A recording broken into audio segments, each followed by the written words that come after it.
Welcome to Math Mini Lessons. This is Lesson 55, Writing Exponential Functions. Here's our criteria for success.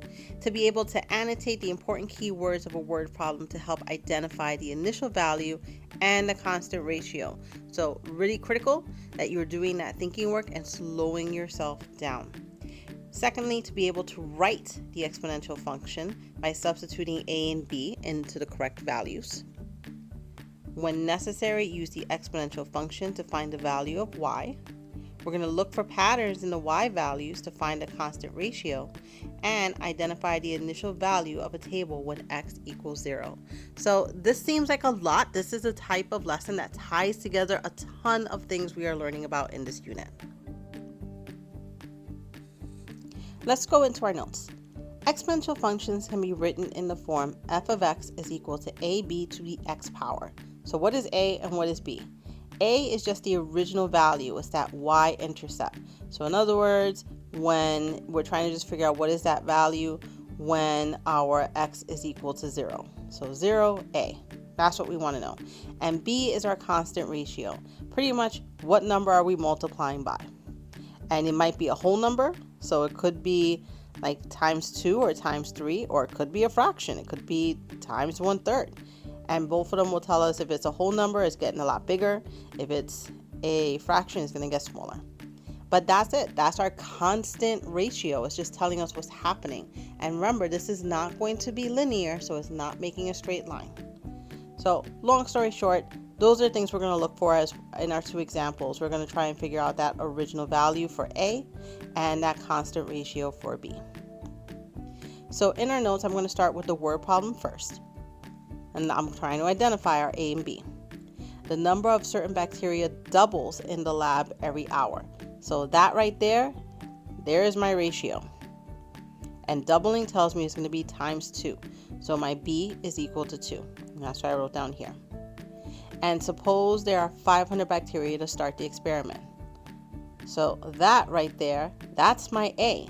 Because when no time has gone by, 0, I already have 500 bacteria. So this represents the A. And all I would do is I'd write down my equation and substitute for A and B. That's it. Now that I have that, I can answer my second question. Use the function to determine the number of bacteria after 5 hours. So I'm just going to write in when x is equal to 5. And I'm going to use my order of operations to simplify the problem. So y is equal to 16,000. And that's it for our word problems. Just identify what is the ratio and what's the start. For a table, you're still doing the same thing. You're still looking for A and for B. And again, for A, you're looking for that intercept. So you're just finding when is x equal to 0. So that 0 is the thing you're looking for. And that's going to tell us what our A is. So there it is. There's A. And then to find B, all you're doing is trying to figure out what's happening to these numbers. So from 2 to 6, you could say it's plus 4, but from 6 to 18 is not plus 4, but you can definitely see times 3, 6 to 18 times 3, 18 to 54 times 3.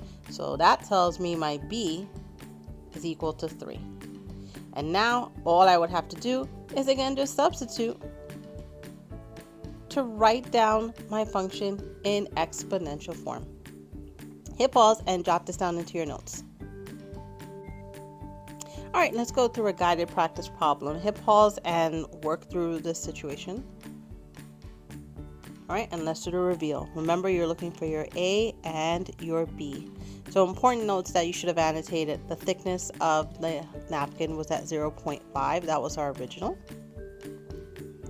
And every time the napkin was folded, the thickness tripled. So that was our rate. Times 3. So we can rewrite this as y is equal to ABX. Y is equal to 0.5 times 3 to the x. Check that you had the exact same equation in your notes.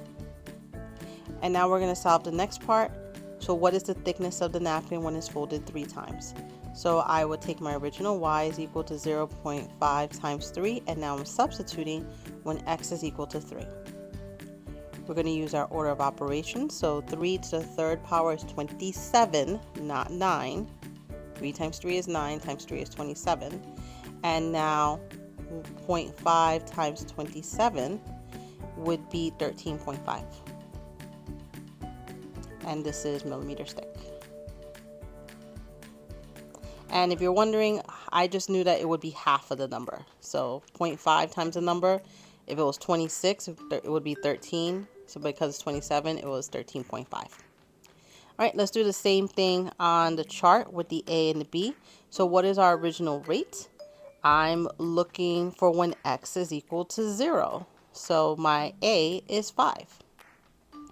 And for my rate, I'm looking at what's happening to the numbers, and they are being multiplied by 2. So B is 2.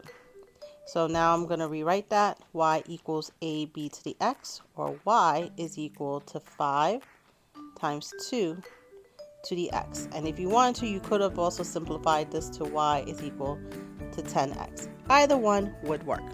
Well, that's it for today's lesson, Math Marvels. I hope you found this super helpful. If not, always go back and refer into your notes. And remember, you're just trying to identify the A and the B in each situation so that you can calculate for the unknown. I will see you in the next lesson. Be well.